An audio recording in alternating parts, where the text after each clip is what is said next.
10 पे आता है ए। तो ए की बात करें तो ये बंदा थर्ड राइकागे था, village hidden in the cloud का, जिसे हमने सबसे पहले फोर्थ ग्रेट निंजा वॉर में देखा था, जब पाउट या काबुटो ने इसे रिवाइव किया था बाय एडोडेन से। देखो, ए अपने विलेज का द स्ट्रॉन्गेस्ट कागे था बिफोर फोर्थ राइकागे, जिसने लिटरली 8 टेल्ड बीस्ट से फाइट की थी और उसे हरा भी दिया था। इसके साथ साथ ए एक टाइजुत्सु एक्सपर्ट था और लाइटनिंग लिरिस रिलीज में मास्टर था, जिससे वो unique technique by the name black lightning use कर पाता था। ये इतनी पावरफुल थी कि तुम इसे चिदोरी के जैसे समझ सकते हो। इतना ही नहीं, भाई ने लिटरली 10,000 शिनोबी से अकेले फाइट की थी, वो भी फॉर 3 डेज, जिसके बाद ये मर गया था। इससे हमें ये समझ में आता है कि ए के पास खतरनाक लेवल का चक्रा है। पर ए का असली जलवा हमने फोर्थ ग्रेड निंजा वॉर में देखा था, जब उसकी फाइट नारुतो से होती है और उस फाइट में वो नारुतो के रास्ते छुरिकन तक को पॉइंट ब्लैंक से डॉच कर लेता है, जो कि इंप्रेसिव तो है, और इसके साथ साथ नारुतो के रासेंगन तक को टैंक कर लेता है विदाउट एनी डैमेज, क्योंकि ए के पास द मोस्ट ड्यूरेबल बॉडी है, इसलिए सिर्फ उसका अटैक ही उसे डैमेज कर सकता है। जैसे नारुतो ने दिमाग लगाकर ए को हरा दिया था, जिससे ए खुद को स्टैब करे। पर स्टिल ए के बहुत ही ज्यादा कम फीट्स है और इसे हमने बहुत ही कम टाइम के लिए देखा था, इसलिए मैंने इसे नंबर 10 पे रखा है। वैसे ऐसा देखा जाए तो नंबर 10 पे गारा भी हो सकता है, पर मेरे लिए थर्ड राइकागे ही होगा। अब नेक्स्ट नंबर 9 पे आता है एक है बेटा ए। हाँ भाई, इसका भी नाम ए ही है। देखो, जूनियर ए की बात करें तो ये फोर्थ राइकागे बना था आफ्टर हिज फादर्स डेथ, जिसे हमने सबसे पहले देखा था जब ए को पता चल जाता है कि अकात्सुकी ने किलर बी को किडनैप कर लिया है। सो फोर्थ राइकागे की पावर्स एंड एबिलिटीज के बारे में बात करें तो फोर्थ राइकागे अपने विलेज का द स्ट्रॉन्गेस्ट कागे रहा है, जो कि लाइटनिंग रिलीज में एक मास्टर है, जिससे वो पावरफुल लाइटनिंग अटैक कर सकता है और पावरफुल डिफेंस भी है ड्यू टू इस लाइटनिंग आर्मर। इसके साथ साथ वो द फास्टेस्ट शिनोबी है पूरे शिनोबी वर्ल्ड में after Minato of course. Like जब उसकी फाइट सास्के से होती है ड्यूरिंग कागे समिट, तब सास्के अपने मांगे की शारिंगन से तक उसके मूवमेंट्स को ट्रेस नहीं कर पा रहा था, और ऊपर से भाई ने तो लिटरली सास्के के सुसाना तक का डैमेज कर दिया था, जो कि अल्टीमेट डिफेंस माना जाता है। पर फोर्थ राइकागे का असली जलवा हमने फोर्थ ग्रेड निंजा वॉर में देखा था, जब उसकी फाइट मादारा से होती है, जिस फाइट में उसने थोड़ी बहुत टक्कर दी थी, और ए ने नारुतो के केसीएम मोड को भी टक्कर दी थी, क्योंकि खुद नारुतो ने बोला था कि अगर वो अपने केसीएम मोड में नहीं होता तो वो ए के नॉर्मल पंच से नॉकआउट हो जाता। पर स्टिल बाय फोर्थ राइकागे से भी और भी ज्यादा स्ट्रॉन्ग कागे है, इसलिए मैंने इसे नंबर 9 पे रखा है। अब नेक्स्ट नंबर 8 पे आता है अपना ओनो की चाचा। तो ओनो की चाचा की बात करें तो ये village hidden in the stone का थर्ड सूची कागे बना था, जब सेकंड सूची कागे मू ने अपने डस्ट रिलीज के टेक्निक्स ओनोकी को शेयर किए थे। ये इतना डिफिकल्ट चक्र रिलीज है कि इसे आज तक बस एनिमे में मू एंड ओनोको ही यूज कर पाए, अगर हम बोरुटो के उन पाउटो को काउंट ना करें तो। ओनो की चाचा की पावर्स एंड एबिलिटीज की बात करें तो ओनो की डस्ट रिलीज यूज करता है, जिससे यूजर अपने हाथों से 3 डायमेंशनल ऑब्जेक्ट को क्रिएट कर सकता है मेड अप ऑफ चक्रा, और जो भी चीज इस ऑब्जेक्ट के अंदर होगी या फिर इस चक्र से टच होगी तो वो लिटरली मॉलिक्यूलर लेवल तक डिस्ट्रॉय हो जाएगी, जो कि नो डाउट बहुत ही डेडली टेक्निक है। आफ्टर ऑल इसी टेक्निक का यूज करके ओनोकी ने कागे समिट में सास्के को ऑलमोस्ट मार दिया था, और फोर्थ ग्रेड निंजा वॉर में मादारा को अच्छी खासी टक्कर दी थी, और उसके 100 सुसानो को डस्ट में बदल दिया था। इतना ही नहीं, भाई ने लिटरली एक नहीं बल्कि 2-2 मीटर को अपने सर पे उठा लिया था और एक आइलैंड तक को लिफ्ट किया था। इससे बैडेस्ट चीज क्या ही हो सकती है। तो ऑफ कोर्स भाई इसे नंबर 8 पे तो होना ही था, पर स्टिल अगर ओनो के चाचा थोड़े यंग होते तो भाई ये आराम से टॉप 5 स्ट्रॉन्गेस्ट कागे में आएगा, पर अभी फिलहाल के लिए आई थिंक नंबर 8 ही ठीक है। अब नेक्स्ट नंबर 7 पे आता है गेंगिट्सु होजुकी। तो गेंगिट्सु की बात करें तो ये सेकंड मिजु कागे था village hidden in the mist का, जिसे हमने सबसे पहले फोर्थ ग्रेड निंजा वॉर में देखा था। देखो, गेंगिट्सु भाई शिनोबी वर्ल्ड की हिस्ट्री में one of the strongest Ninja रहा है, लाइक इतना पावरफुल कि इसने सेकंड सूजी कागे को टक्कर दी थी और उसे मार भी दिया था। वेल वो अलग बात है कि वो खुद भी मर गया था उस फाइट में, पर स्टिल वेल अगर हम बात करें गेंगिट्सु की पावर्स एंड एबिलिटीज की तो गेंगिट्सु ऑल 6 चक्रा रिलीजेस को यूज कर पाता है और टाइजुत्सु में एक मास्टर था। इसके साथ साथ गेंगिट्सु होजुकी क्लैन से बिलोंग करता था, तो वो भी शिगुत्सु की तरह अपनी बॉडी को लिक्विफाई कर सकता है, जिससे उसे मारना बहुत ही ज्यादा मुश्किल हो जाता है, और उसके साथ साथ वो अपने हाथों से वाटर बुलेट्स भी यूज कर सकता है टू अटैक हिज अपोनेंट्स। इतना ही नहीं, गेंगिट्सु की अल्टीमेट पावर की बात करें तो वो है उसका जायंट क्लैम्प, जिससे वो एक क्लैम्प को समन करता है और उसके मदद से वो लोगों को कंफ्यूज कर सकता है बाय क्रिएटिंग मिराजेस, और ये मिराज को काउंटर करने का एक ही तरीका है, that is to destroy the clamp, जो कि बिल्कुल भी इजी नहीं होने वाला है। आफ्टर ऑल ओनकी और गारा दोनों मिलकर कैसे तो भी गेंगिट्सु को सील कर पाए थे, वरना दोनों का खेल तो खत्म था, पर स्टिल गेंगिट्सु को दिमाग लगाकर हराया जा सकता है, और इसलिए मैंने इसे नंबर 7 पे रखा है। अब नेक्स्ट नंबर 6 पे आता है Uchiha lover Tobirama Senju. Well I know बहुत सारे लोग विल नॉट अग्री, पर वेट मेरी बात सुन लो। देखो टोबिरामा दादा की बात करें तो ये God of shinobi Hashirama Senju का छोटा भाई था, जो कि हाशिरामा के मरने के बाद सेकंड होकागे बना था village hidden in the leaf का।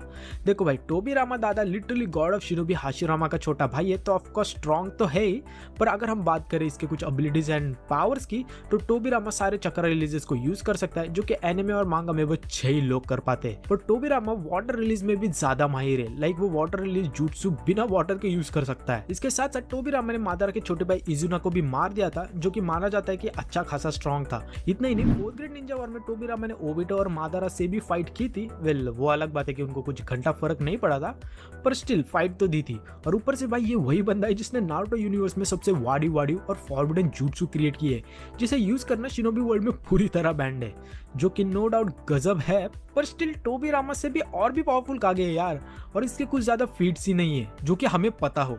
और ऊपर से भाई जब टोबिरामा की फाइट होती है गोल्ड एंड सिल्वर ब्रदर्स है, तब उनके फाइट के दौरान टोबिरामा ऑलमोस्ट मरते मरते बच गया था, और इसलिए मैंने इसे नंबर 6 पे रखा है। अब नेक्स्ट नंबर 5 पे आता है मुंह। हाँ भाई वही मुंह जिससे हम खाना खाते हैं। कैसा लगा मेरा जोक? आई थिंक सो ये तो बुरा जोक था। सो मुंह की बात करें तो ये 3rd सूचिकागे था village hidden in the stone का, जिसे हमने सबसे पहले 4th ग्रेड निंजा वॉर में देखा था जब काबुटो ने इसे रिवाइव किया था। और भाई क्या एंट्री थी इसकी, सबकी फट गई थी इसे देखकर। मुंह की पावर्स एंड एबिलिटीज के बारे में देखे तो मुंह one of the most powerful release particle release को यूज कर सकता है, इनविजिबल हो सकता है, उड़ सकता है, और लिटरली खुद के बॉडी तक को स्प्लिट कर सकता है खुद की जान बचाने के लिए। सो नो डाउट भाई इसके पावर्स गजब लेवल के, लाइक बंदा अपने विलेज का द स्ट्रॉन्गेस्ट कागे रहा है। इतना ही नहीं, मुंह अपने आप को अनडिटेक्टेबल भी बना सकता है, जिससे उसे डिटेक्ट करना नियर टू इम्पॉसिबल हो जाता है। इतना ही नहीं, मुंह ने नारुतो से भी फाइट की थी और उसके प्लेनेटरी रसेंगन तक को टैंक कर लिया था। सो नो डाउट भाई मुंह खतरनाक तो है, और आई नो बहुत सारे लोग विल नॉट अग्री और बोलेंगे कि मुंह इस रैंक पर नहीं होना चाहिए और टोबिरामा होना चाहिए। इससे मैं काइंडा अग्री तो करता हूँ। लाइक अगर मुंह और टोबिरामा में फाइट हुई तो शायद से टोबिरामा जीत पाएगा, वो भी बड़ी मुश्किल से। और पर्सनली आई थिंक मुंह बहुत ही ज्यादा अंडररेटेड है भाई। You have to have a plan. Make a lot of money. Colour coordinate कौन सा शिनोबी है जो कोई इनविजिबल हो सकता है, उड़ सकता है और पार्टिकल रिलीज जैसे जुट्सु को भी यूज कर सकता है, और इसलिए मैंने मुंह को नंबर 5 पे रखा है। अब नेक्स्ट नंबर 4 पे आता है मिनाटो उर्फ the yellow flash. So Minato दादा तो सबको पता ही है, जो कि कोनोहा का 5th होकागे था, जिसने अपनी जान दे दी थी कोनोहा को बचाने के लिए नाइन टेल्स अटैक के वक्त। देखो मिनाटो की पावर्स एंड एबिलिटीज के बारे में देखें तो मिनाटो ऑल 5 चक्र रिलीजेस को यूज कर सकता है। One of the most intelligent Ninja है, और वाडी वाडी टेक्निक्स भी यूज कर सकता है, जैसे कि रासेंगन, फ्लाइंग राइजिन, जिससे वो इतना फास्ट मूव कर सकता है कि वो लिटरली एक जगह से दूसरी जगह टेलीपोर्ट कर सकता है। इसी जुट्सु का यूज करके मिनाटो ने टोबी को हराया था और नाइन टेल के लिटरल टेल बीस को दूर टेलीपोर्ट कर दिया था, जो कि नो डाउट भाई कोई जोक नहीं है। इसके साथ साथ मिनाटो दादा सेज मोड भी यूज कर सकता है और सीलिंग टेक्निक्स भी, लाइक रीपर डेथ सील। नहीं, मिनाटो ने 3rd ग्रेड निंजा वॉर में 1000 शिनोबीज को अकेले ही पेल दिया था, और ए एंड किलर बी तक को अपनी औकात दिखा दी थी अपने स्पीड से। After all Minato the fastest shinobi है पूरे नारुतो यूनिवर्स में। भाई मैं बोल रहा हूँ Minato like one of the most strongest Kage पूरे नारुतो में, नो डाउट। पर स्टिल मैं मिनाटो के 9 टेल पावर को काउंट नहीं कर रहा हूँ, क्योंकि देखो मिनाटो ये पावर उसके मरने के बाद मिली थी, और ये फेयर नहीं होगा बाकी सबके कंपैरिजन में, और इसलिए मैंने इसे नंबर 4 पे रखा है। वरना भाई मिनाटो आराम से टॉप 3 में आएगा। फाइनली बात करते हैं अपने टॉप 3 स्ट्रॉन्गेस्ट कागे की, जो कि ऑफ कोर्स तीनों ही कोनोहा से है, जिसमें नंबर 3 पे आता है सबका फेवरेट हिरोज़न सारुटोबी। अरे भाई रुको भाई, गाली मत दो।